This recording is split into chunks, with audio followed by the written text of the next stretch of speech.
everyone. I am Catherine. Welcome to Finance Foodie.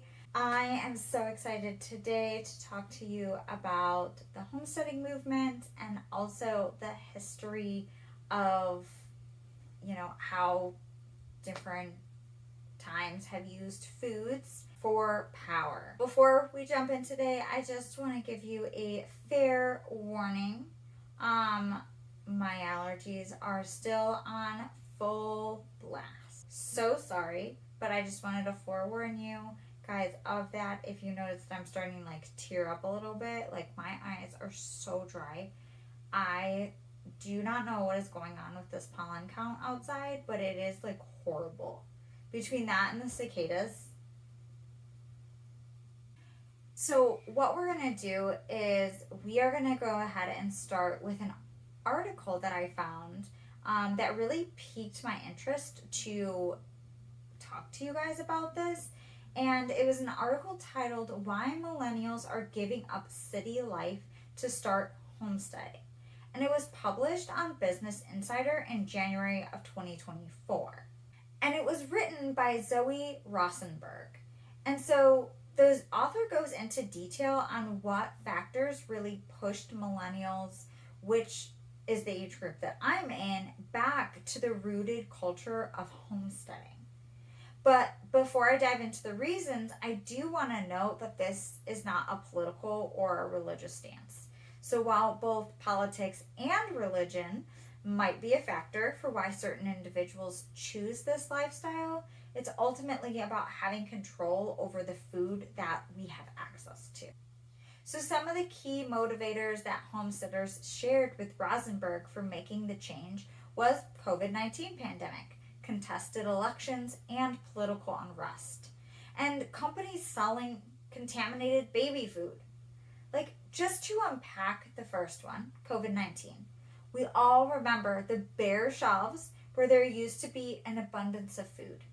People were realizing that they couldn't cook for themselves, and the focus on what we were putting into our bodies, whether it be vaccinations or food. And for the first time, these generations with the most access to information started to actually look at it. They looked at history, how people used to provide for their families when all they had was a wagon and hope for a better future. So with this major life event and new information, many people decided that they wanted a different kind of life. One where they had control over their food availability and maybe have more preventative view on illness over pharmaceutical treatment plans. And this shift came in a multitude of ways. There are some people that have purchased land and gone virtually off-grid. Some that bought enough land to have a decent garden and maybe some chickens or other livestock. And then those that have turned their yards into an abundance, an oasis of food. And there's no wrong way to homestead. I've had an ever-growing garden in the past few years. We added chickens to the mix last year, and a jar of sourdough starter is on my counter.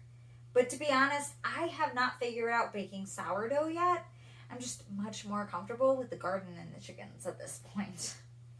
But with major shifts like the homestead movement, where people are becoming more self-sufficient, they rely on the government less and reject the belief that food we have access to in stores is safe, the greater of a threat we become to the norm. Okay, but why is this? Well, with control comes power. And if people are relying on the government, the food system, and the pharmaceutical industry, then they have power over us. And let's just think back to COVID-19 with all of those bare shelves. And that really brings us to the history of using food or the food industry for power. And these are century-old games that pretty much every time period has seen.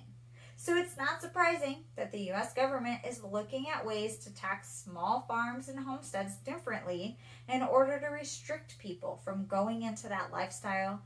And we see this during the 2023 European farmer protests, which, in case you missed it, From late 2023 until the spring of 2024, farmers across Europe flooded capitals to voice their disapproval of national and European Union policies.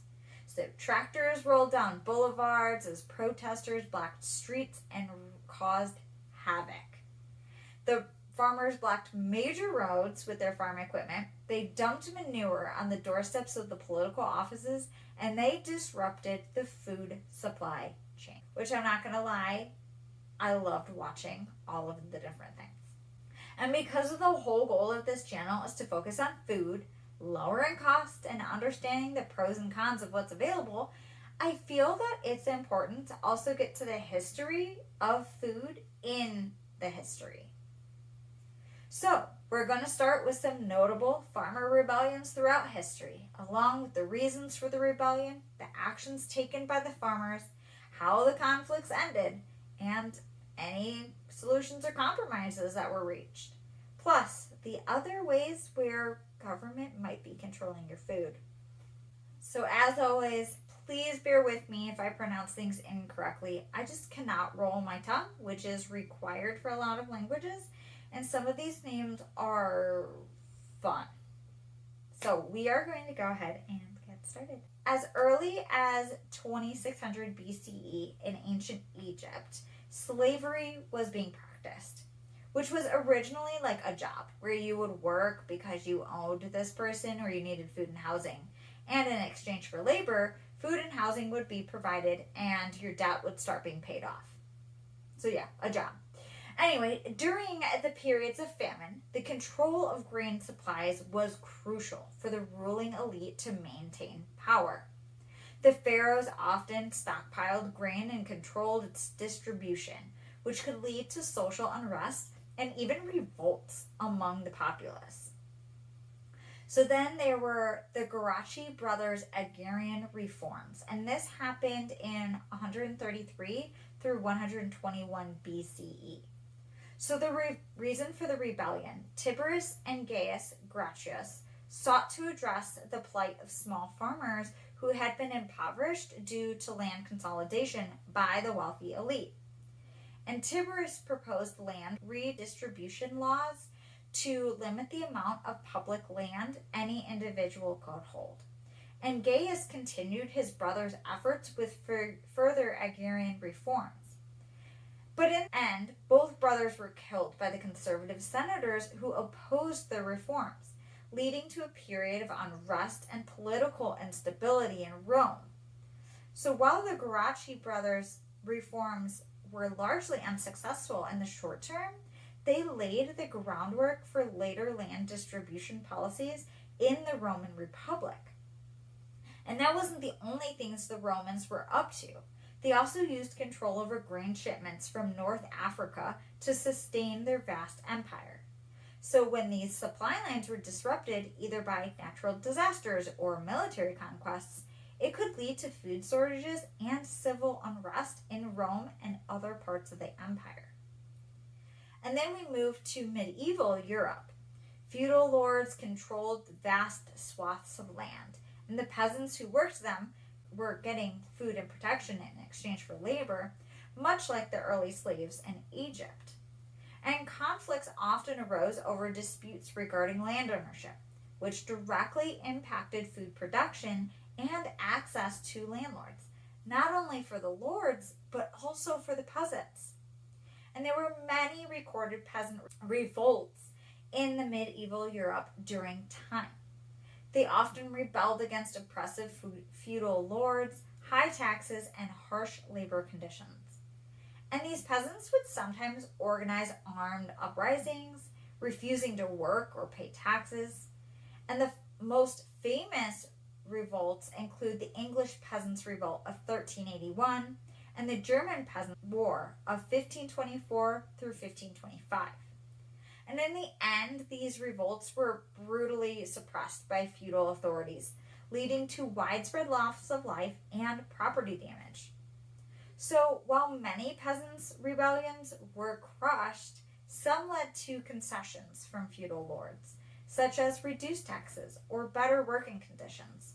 However, there was no long-term systemic change. And then we know colonism.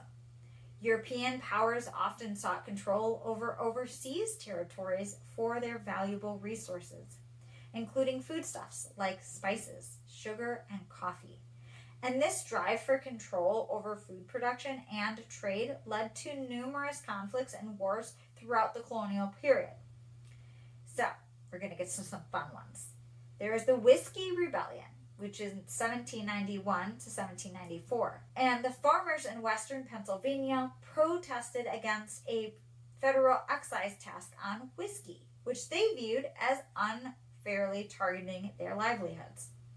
The farmers engaged in acts of civil disobedience, including refusing to pay the tax and attacking tax collectors. In the end, President George Washington dispatched federal troops to suppress the rebellion, leading to the arrest of some participants. While the rebellion was forcefully quelled, the federal government eventually repealed the whiskey tax in 1802 as part of a broader compromise to ease tensions in the newly formed United States. Then there was the French Revolution from May 5th, 1789 to November 9th, 1799. The high price of bread and food scarcity were significant factors leading to the French Revolution. The population's anger over bread shortages, combined with resentment towards the aristocrats' lavish lifestyles, culminated in the storming of the Bastille and the overthrow of the monarchy.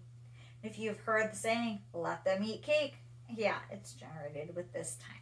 There's also a Boxer Rebellion in 1899 through 1901 in China. So peasant farmers known as Boxers rebelled against foreign influence and perceived exploitation by Western powers and Christian missionaries.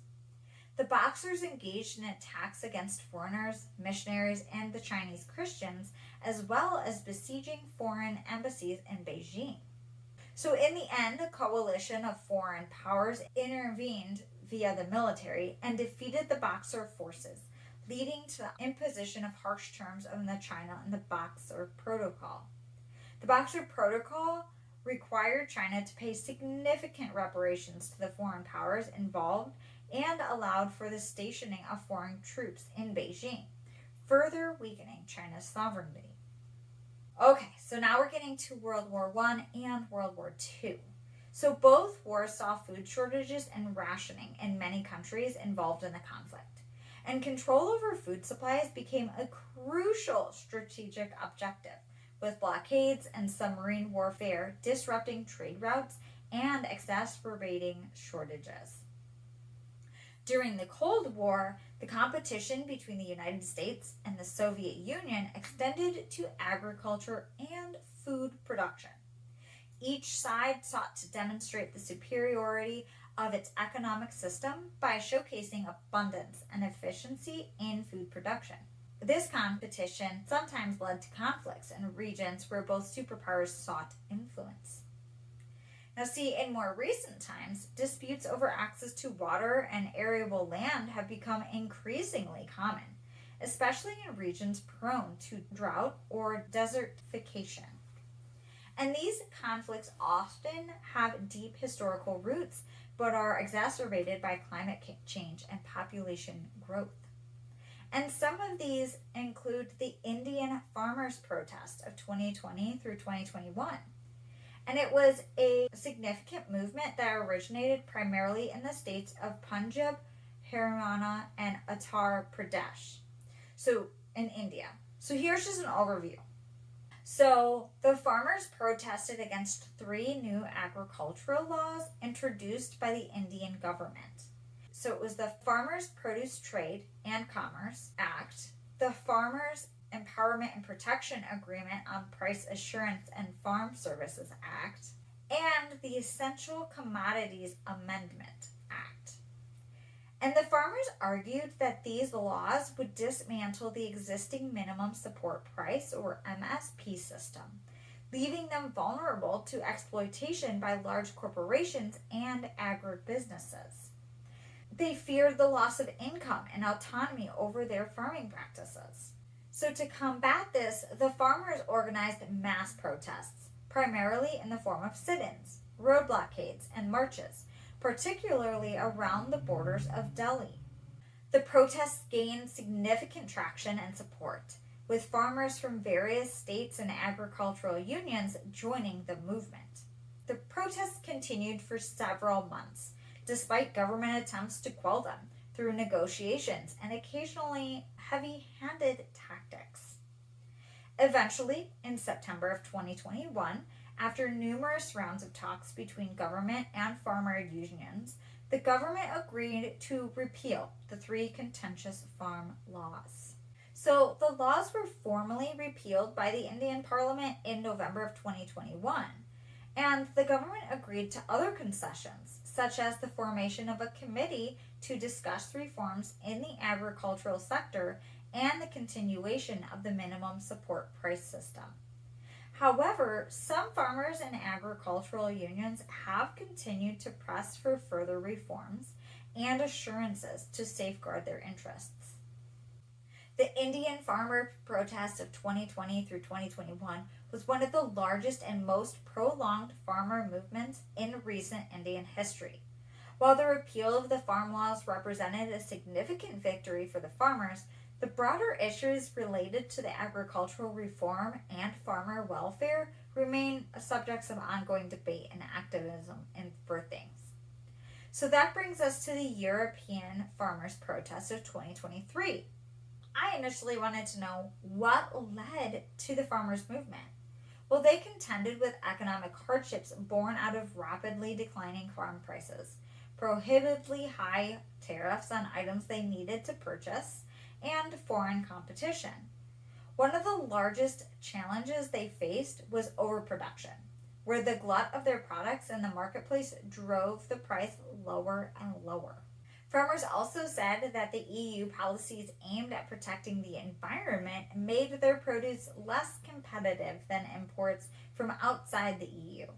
And these policies included targets to have pesticides by 2030, cut fertilizer use by 20%, and double organic production. Sounds good to me. But farmers also complained that existing rules, such as those on irrigation and animal welfare, are interpreted too strictly. Farmers say that the EU policy and government implementation create too much red tape, which small and medium-sized farms can't handle.